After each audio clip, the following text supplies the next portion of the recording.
preschool friends. We're going to continue talking about insects this week, and our first discussion question we're going to talk about is what kind of insects live in your community? And your community is the place where you live. So that might be the town that you live in, or even just the place where your house is, maybe next to your neighbors and maybe other family. That makes like a small community, and then your town is the bigger community. So, we're going to look at the types of insects we can find in our community.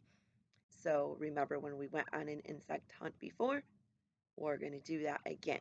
And I would love for you to just go outside, maybe take your magnifying glass, go out at different times of the day, maybe in the morning, maybe at nighttime when it's dark. See what kind of insects you can find in your community.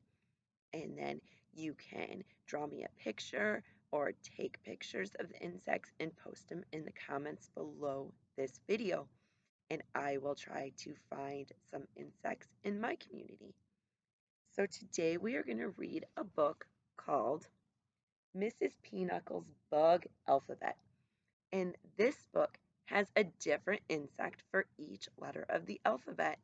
And I'm sure we are going to read about some of the insects we can find in our community.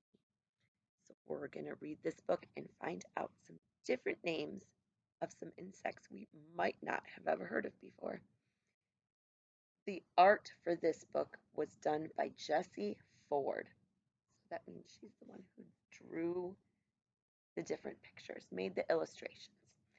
A is for ant. Ants are super strong and can live up to 30 years. That's a really long time for an insect. Most of them just live a very short time. B is for bumblebee. Buzzing from flower to flower, they spread pollen that helps flowers grow. So this yellow part of the flower is called pollen, and it sticks to the bee's legs, and then they fly to the next flower and the pollen drops off, and that's what helps flowers grow. C is for cricket. Crickets are Mrs. Peanuckle's favorite because their night song means it's summertime. Do you remember how crickets make their song, the noise that they sing? You're right, they rub their wings together. That's their way that they communicate with other crickets. D is for dragonfly, whose head is one big eye, all the better for finding and eating mosquitoes. Chomp! It's a dragonfly right there. You might see them flying around while you're playing outside. They really like it near water. It sounds like they eat mosquitoes, which is fine with me because mosquitoes make me itchy. E is for elephant hawk moth, which is a lovely shade of pink and lives in England. So, England is a different country. The name of the country we're in right now is the United States. And England is a different country way across the big, big oceans. I wonder if this moth is big. I think it might be because it's called an elephant hawk moth. And the word elephant makes me think of something big. F is for firefly. Their blinking bodies light the summer night sky like stars.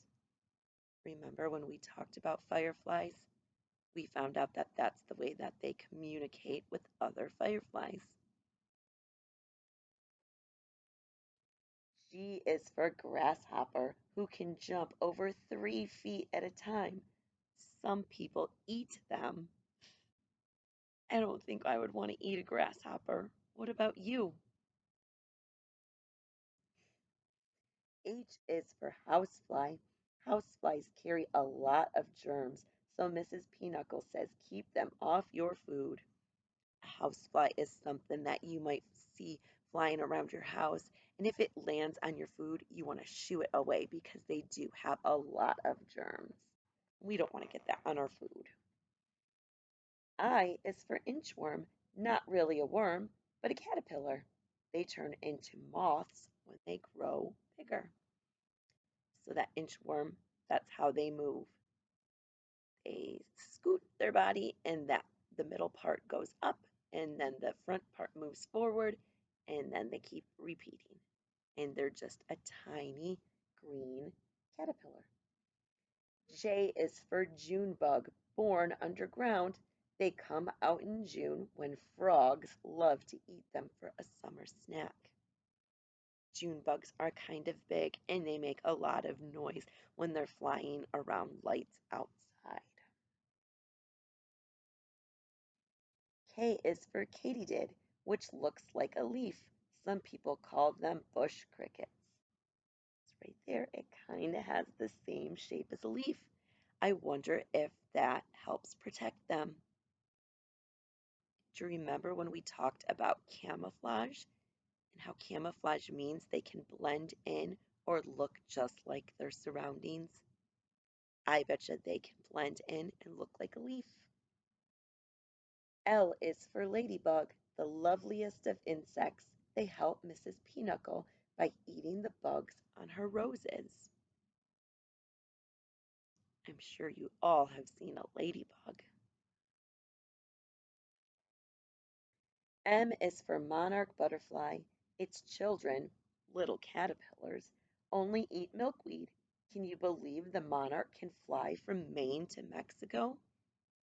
Remember last week we talked about how insects migrate? That means they move from one place to another. The monarch was one that we talked about.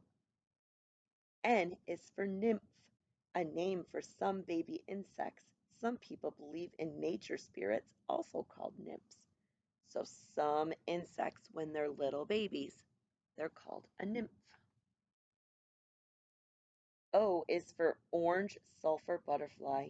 They can be orange or yellow, and they love to feed in fields of clover. Clover is a plant. P is for praying mantis. It looks like it's praying, but it's not. They are so big they can eat a frog. That's a really big insect. We've seen them in our stories over the last couple weeks. They can get to be really, really big and they can be green or brown. Q is for queen bee, who's in charge of laying eggs for the whole hive of bees. She's the hive mom, and for that, she gets to eat royal jelly. And look, she's using her proboscis. Remember, that's like the straw by her mouth, so she can drink that up. R is for rhinoceros beetle, the strongest insect of them all. It can lift 850 times its own weight. That's a lot of weight. That means it's very, very strong. And these right here are called mandibles. That's how they help. They use these to help them eat. And look, there's a frog riding on its back. So that's telling me that this insect is so strong, it can carry a frog. S is for stink bug. Phew. They love to travel and release a stinky smell to avoid being eaten.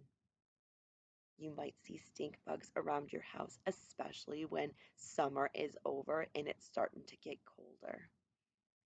T is for termite, who've lived on Earth for 250 million years. They build giant mounds that tourists sometimes visit. So remember, we talked about insects and how they build things. Termites are one of those insects that can build something, and they build such cool structures that people come to visit them. But termites can also destroy buildings. If you get termites in your house, they can eat the wood and make it unsafe to live in. U is for underwing moth. With their wings closed, they look just like tree bark. With their wings open, they're an orange delight. So when they close their wings, they're kind of just like a white or grayish color and they blend in or camouflage with the tree. But then when they fly, you can see the orange color. V is for vine borer, who love to eat squash. When these pests invade, Mrs. Peanuckle plants melon instead. So a lot of insects destroy fruits and vegetables, and that really hurts people's gardens, and others even destroy flowers. W is for wasp. They may seem mean, but they eat bugs that harm plants and build their own paper homes. We looked at a wasp nest last week, a picture of one. They make them out of paper. Remember, if you see something like this, these can sting you or hurt you, so we do not want to touch them. We want to look at them or observe them from far away. X is for Xerxes, who is now extinct. Extinct means there are no more of them. They have all died and there are no more. We cannot find them anywhere. When an animal is extinct, they're just gone. So we have to do our best to protect those animals. It says we can protect other insects and animals by protecting nature. So that means we help keep the forests clean, we help keep the oceans clean, we don't pollute, we don't cut down trees, we try to keep their homes safe and keep those insects and animals safe. So we don't want anything to go extinct. We want to have all of the insects and animals and people around. Y is for yellow mealworm, a yummy treat for lizards and birds. Some humans eat them too, but not Mrs. Peanuckle, not Miss Christine either. I would not want to eat a worm. Z is for Zoraptoran, tiny and clear. If you see one, say hi. After all, bugs are our friends. So it looks like a Zoraptoran is a very tiny insect because they are using a magnifying glass to look at it. And up here, they told me how to say it. Zoraptoran. That was really helpful for me to know how to say it. And that's the end of our book. So we just learned about 26 different types of insects. Have you seen any of those insects in your community? I bet you have. I know I've seen quite a few. So what I would love for you to do is to go on another nature hike. Like I said, do it in the morning or even at night when it's dark and look for some insects in your community. You can take pictures of them or you can draw pictures of them and then have someone post in the comments below this video. I can't wait to see the insects that live in your community. See you next time.